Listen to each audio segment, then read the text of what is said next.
കേരള രാഷ്ട്രീയത്തെ വളരെ സുപ്രധാനമായി തന്നെ ബാധിക്കുന്ന തരത്തിലുള്ള ഒരുപക്ഷെ കേരള രാഷ്ട്രീയത്തെ സാഹചര്യങ്ങളെല്ലാം തന്നെ മാറ്റിമറിക്കുന്ന രീതിയിലുള്ള വളരെ സുപ്രധാനമായ ഒരു വിധി ഹൈക്കോടതിയുടെ ഭാഗത്തു നിന്നുണ്ടായിരിക്കുന്നു. പീപ്പിൾ TV പുറത്തു കൊണ്ടുവന്ന ബാർ കോഴയുമായി ബന്ധപ്പെട്ട വളരെ സുപ്രധാനമായ ആ വാർത്ത ഇന്ന് കേരള രാഷ്ട്രീയത്തെ പിടിച്ചുലയ്ക്കുകയാണ്.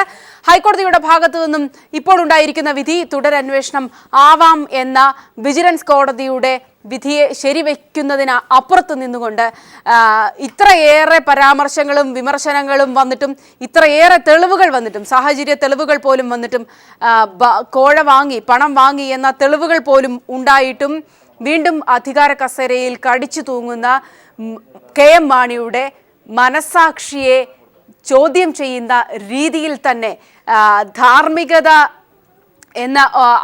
എന്ന വിഷയത്തിൽ അദ്ദേഹം എടുക്കുന്ന നിലപാടിനെ പോലും ചോദ്യം ചെയ്യുന്ന രീതിയിൽ ഹൈക്കോടതി ഇടപെട്ടിരിക്കുകയാണ്. അവിടെയാണ് കോടതി പറയുന്നത് ഇനി ഈ അധികാര കസേരയിൽ മാണി തുടർന്നാൽ അതിൽ കോടതിക്ക് ആശങ്കയുണ്ട് എന്ന്.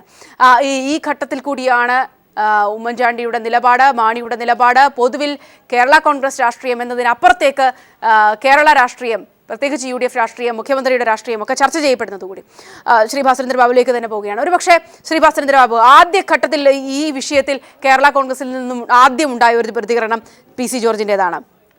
ഇത്തരം വിഷയങ്ങളിലൊക്കെ തന്നെ ഒരു വളരെ സ്റ്റേണായ നിലപാടെടുക്കുന്നു എന്ന പൊതുവിൽ ആദ്യഘട്ടത്തിലൊക്കെ പ്രതീതി ഉണ്ടായിരുന്ന ശ്രീ PC ജോർജ് അന്ന് വളരെ ശക്തമായി തന്നെ ശ്രീ KM മാണിയെ പ്രൊട്ടക്റ്റ് ചെയ്ത് എത്തുന്ന ഒരു സാഹചര്യമാണ് നമ്മൾ കണ്ടത്. പിന്നീട് വലിയ സ്വാരസ്യങ്ങൾ ഈ വിഷയത്തിൽ കേരള കോൺഗ്രസ് മാണി ഗ്രൂപ്പിനുള്ളിൽ തന്നെ ഉണ്ടായിരുന്നപ്പോഴും അതിനെയൊക്കെ അടിച്ചമർത്തുന്ന രീതിയിലായിരുന്നു മാണിയുടെ നിലപാട്. ഒരു പക്ഷേ ഒപ്പം നിൽക്കുന്നവരെ പോലും വിശ്വാസത്തിലെടുക്കാതെ അല്ലെങ്കിൽ അവർക്ക് പോലും നാശം വരുത്തുന്ന രീതിയിലേക്കുള്ള മാണിയുടെ അത്തരം നിലപാടുകൾക്കൊക്കെ ഏറ്റൊരു തിരിച്ചടിയല്ലേ? ഉയരം കൂടുന്തോറും വീഴ്ചയുടെ ആഘാതം കൂടുമെന്ന് പറയുന്നത് പോലെ ഒരു അവസ്ഥയല്ലേ മാണിക്കുണ്ടായിരിക്കുന്നത്? മാണി സ്വയംകൃത അനർത്ഥം പോലെ അത് വരുത്തി വെച്ചതാണ്. ആദ്യഘട്ടത്തിൽ തന്നെ അദ്ദേഹത്തിന് രാജിവെക്കാമായിരുന്നു. അങ്ങനെ രാജിവെച്ചിരുന്നു എങ്കിൽ ഈ കേസൊന്നും ഇപ്പോഴെങ്കിലും വിചാരണയെ തീരാനൊന്നും പോകുന്നില്ലല്ലോ. രാജിവെച്ചിരുന്നുവെങ്കിൽ സാധാരണഗതിയിൽ ആളുകൾ ദീർഘമായ വ്യവഹാരത്തിലൂടെ ഇതിനെ ഇങ്ങനെ ഊട്ടി ഉറപ്പിക്കുമായിരുന്നില്ല. രാജിവെക്കുന്നത് വഴി അതിൻ്റെ വലിയൊരളവോളം അതിൻ്റെ പ്രത്യാഘാതത്തിൻ്റെ ശക്തി കുറയുമായിരുന്നേനെ. പക്ഷേ എന്താണ് യഥാർത്ഥത്തിലൂടെ സംഭവിച്ചത്? അതാണ് വളരെ പ്രധാനപ്പെട്ട വിഷയമായി നാം മനസ്സിലാക്കേണ്ടത് സൗമ്യ. സത്യത്തിൽ ഈ സർക്കാർ വന്നതിന് ശേഷം ഉമ്മൻചാണ്ടി സർക്കാരിൻ്റെ ഒരു സവിശേഷത, ഒരാളും രാജിവെക്കാൻ തയ്യാറാകില്ല എന്നതാണ്. എന്ത് പ്രശ്നം വന്നാലും, അത് കോഴയുടെ കേസാകട്ടെ മറ്റെന്തെങ്കിലും കേസാകട്ടെ, എന്ത് കേസ് വന്നാലും രാജിവെക്കാതിരിക്കാനുള്ള കുറുക്ക് വഴികൾ എന്താണെന്ന് നോക്കുക എന്നതാണ് സർക്കാരിൻ്റെ ഒരു രീതി. അവലംബിത രീതിയാണ്. PC ജോർജിനെ കുറിച്ച് നിങ്ങൾ തന്നെ പരാമർശിക്കുകയുണ്ടായി. PC ജോർജായിരുന്നു മാണിയുടെ ഏറ്റവും വലിയ സംരക്ഷകൻ.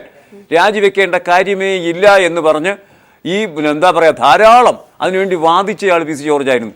PC ജോർജ് അദ്ദേഹത്തിന് വേണ്ടി മാത്രമല്ല വാദിച്ച, എല്ലാ കള്ളന്മാർക്ക് വേണ്ടിയും വാദിച്ചിട്ടുണ്ട്. ഉമ്മൻചാണ്ടിക്ക് വേണ്ടി വാദിച്ചതും കത്തെഴുതിയതും PC ജോർജായിരുന്നല്ലോ.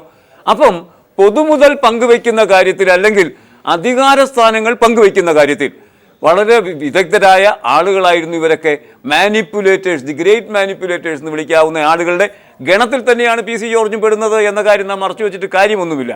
പിന്നെ ഇപ്പോൾ PC ജോർജ് ആണെങ്കിലും നേരത്തെ ഞാൻ സൂചിപ്പിച്ചത് മാതിരി പ്രതാപനാണെങ്കിലും സതീശനാണെങ്കിലും അനിൽകുമാർ ആണെങ്കിലും രാജിവെക്കണം ഒരു നിമിഷം വൈകാതെ എന്ന് പറയുന്നത് നല്ല കാര്യമാണെങ്കിൽ പോലും അവർ പറയേണ്ട കാര്യമേ ഇല്ല. ഹൈക്കോടതി പറഞ്ഞു കഴിഞ്ഞിരിക്കുന്നു, രാജിവെക്കാതിരിക്കാൻ ഇദ്ദേഹത്തിന് കഴിയുകയില്ല.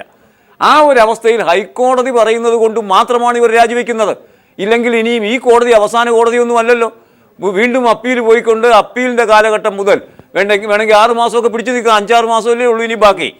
ആ അർത്ഥത്തിൽ ആലോചിക്കാത്തത് ഹൈക്കോടതി മിസ്റ്റർ മാണി താങ്കൾ രാജിവെക്കണം എന്ന് പറയുന്നതിന് പകരം ആ ഭാഷ മനസ്സിലാകുന്ന രീതിയിൽ മാണി അധികാരത്തിലിരുന്നാൽ ജനങ്ങൾക്ക് ആശങ്കയുളവാകും. മാണി സീസറുടെ ഭാര്യ തെളിയിക്കേണ്ടതുണ്ട്, അവരുടെ ഔന്നിത്യം തെളിയിക്കേണ്ടതുണ്ട് എന്ന നിലയ്ക്കുള്ള പരാമർശങ്ങൾ വരികയും നേരിട്ട് രാജിവെക്കണം എന്നാവശ്യപ്പെടുന്നിടത്തോളം എത്തുകയും ചെയ്യുമ്പോഴാണ് രാജിയെക്കുറിച്ച് ആലോചിക്കേണ്ടി വരുന്നത്. ഇനി ഇവർക്ക് ആലോചിക്കാൻ കഴിയുന്നത് പുറത്താക്കലൊന്നുമല്ല. ഉമ്മൻചാണ്ടി ഇത്തരം കോഴക്കേസിൽ ആരെയും പുറത്താക്കുന്ന നിലവാരത്തിൽ ധാർമ്മിക ഔന്നിത്യമുള്ള ആളല്ല എന്ന് നമുക്കൊക്കെ അറിയാം. അങ്ങനെ വന്നാൽ K ബാബുവിനെ പുറത്താക്കേണ്ടി വരും. അദ്ദേഹത്തിൻ്റെ പേരിൽ ഇതേപോലെ തന്നെയാണ് കേസിൻ്റെ ഒരു നാൾ വഴി നോക്കുക. ഇപ്പം ബിജു രമേശ് ഏതെങ്കിലും പ്രീ പ്ലാൻഡ് ആയിട്ടാണ് ചെയ്തതാണോ ഇല്ലയോ എന്ന് നമുക്കറിയില്ല. എങ്കിൽ പോലും അമ്പിളിയെ പോലെ തന്നെ ആ കേസിലും ബിജു രമേശിൻ്റെ ഒരു സുഹൃത്തുണ്ട്, ഈ നേരിട്ട് കൊണ്ട് പണം പിന്നെ സെക്രട്ടേറിയറ്റിൽ വെച്ച് കൊടുത്തു കണ്ടതായിട്ട്. ആ നിലയ്ക്കും കേസുകൾ വരുമ്പോൾ ഞാൻ നേരത്തെ സൂചിപ്പിച്ചതുമാതിരി പലരുടെയും തലകൾ ഉരുളേണ്ടി വരും. അത്തരമൊരു പതനത്തിലേക്ക് എത്തി ഗതികെട്ട് നാണം കെട്ട് അടുത്ത തെരഞ്ഞെടുപ്പിനെ അഭിമുഖീകരിക്കുന്നതിന് പകരം ഇപ്പോൾ തന്നെ മന്ത്രിസഭ പിരിച്ചുവിട്ട് ഉമ്മൻചാണ്ടിയെ മാറ്റി പുതിയ സംവിധാനങ്ങൾ രൂപപ്പെടുത്തുന്നതിനെക്കുറിച്ച് തന്നെ കോൺഗ്രസ് ചിന്തിക്കുമെന്നാണ് ഞാൻ വിചാരിക്കുന്നത്. അതുകൊണ്ട് മാണി രാജിവെക്കുന്നത് വഴി ധാർമ്മികതയൊന്നും സംരക്ഷിക്കപ്പെടാൻ പോകുന്നില്ല. പക്ഷേ ഈ സർക്കാരിൻ്റെ ഈ മുന്നണിയുടെ തന്നെ നിലനിൽപ്പ് അപകടത്തിലാകുന്ന രീതിയിൽ എന്തായാലും കേരള കോൺഗ്രസ് കലാപം ചെയ്ത് ഞങ്ങൾ മുന്നണി വിടുമെന്ന് പറയാനേ പോകുന്നില്ല. കാര്യം ഈ ബാക്കി അവശിഷ്ട 7 ആളുകൾക്ക്, ഒരു മന്ത്രി അടക്കം 7 ആളുകൾക്ക് തുടർന്നും നിലനിൽക്കണമെന്ന് തന്നെ അവർ ആഗ്രഹിക്കുന്നുണ്ടാവും. പക്ഷെ അത് കഴിഞ്ഞ് കോൺഗ്രസിനുള്ളിൽ വൈരുദ്ധ്യങ്ങൾ ഉണ്ടാവുകയും ഉമ്മൻചാണ്ടിയുടെ നേതൃത്വം വളരെ പെട്ടെന്ന് ഒരാഴ്ചക്കുള്ളിൽ തന്നെ ഗൗരവതരമായി ചോദ്യം ചെയ്യപ്പെടുകയും ചെയ്യും. അങ്ങനെ കോൺഗ്രസിനെ സംരക്ഷിക്കുന്നതിൻ്റെ ഭാഗമായി പലതരം തലകൾ ഉരുളുന്ന അവസ്ഥ ഇവിടെ വരും. 11, 12 തീയതികളിൽ നടക്കുന്ന കോൺഗ്രസിന്റെ മീറ്റിംഗ് ഉണ്ടല്ലോ, നേതൃയോഗം, ആ യോഗം KPCC യോഗമാണെന്ന് തോന്നുന്നു. ആ യോഗം അങ്ങേയറ്റം ഗൗരവതരമായിരിക്കും.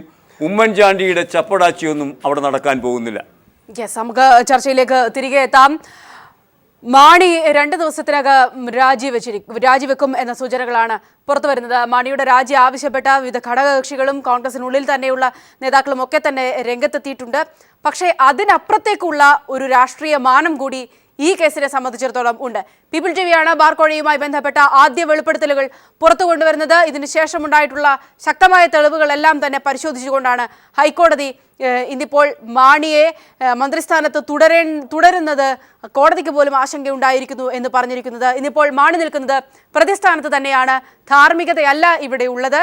പ്രതിസ്ഥാനത്ത് നിന്നുകൊണ്ട് ഈ കോഴയുടെ ഗൗരവം കണക്കിലെടുത്തുകൊണ്ട് മാണി രാജിവെക്കണമെന്ന ആവശ്യം ഉയരുമ്പോൾ അതിനുമപ്പുറത്തേക്ക് ഉമ്മൻചാണ്ടി എടുക്കുന്ന നിലപാട്, പൊതുവിൽ സർക്കാർ എടുക്കുന്ന നിലപാട് എന്ന തരത്തിലുള്ള കാര്യങ്ങൾ കൂടി പരിശോധിക്കപ്പെടേണ്ടതുണ്ട്. ഏതായാലും 2 ദിവസത്തിനുള്ളിലല്ല, ഉടൻ തന്നെ മാണിയുടെ രാജി ഉണ്ടാകും എന്ന സൂചനകളാണ് പുറത്തു വരുന്നത്.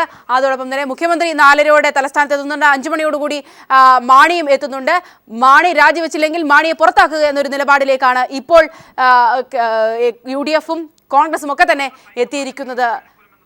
കോൺഗ്രസ് ഹൈക്കമാൻഡും രാജിക്ക് അനുകൂലം എന്ന സൂചനകളാണ് ലഭിച്ചിരിക്കുന്നത്.